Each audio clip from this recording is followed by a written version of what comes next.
মুজিববাদের রাজনীতি বাংলাদেশে হবে না বলে মন্তব্য করেছেন এনসিপির আহ্বায়ক নাহিদ ইসলাম।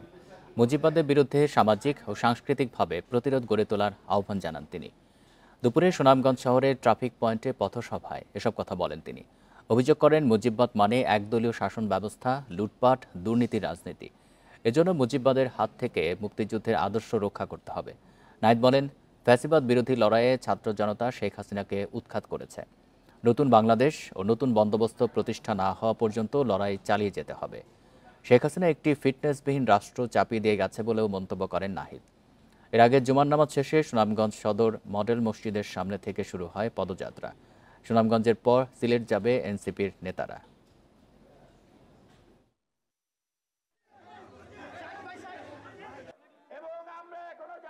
মুজিববাদের বিরুদ্ধে, মুজিববাদ একটা আদর্শিক শক্তি, মুজিববাদের বিরুদ্ধে রাজনৈতিক, সামাজিক এবং সাংস্কৃতিক প্রতিরোধ গড়ে তুলতে হবে আপনাদের, আমাদের সবাইকে। মুজিববাদ মানে কেবল মুক্তিযুদ্ধ এবং শেখ মুজিব না, মুজিববাদ মানে ফ্যাসিবাদ, মুজিববাদ মানে গত 50 বছরের বিভাজনের রাজনীতি,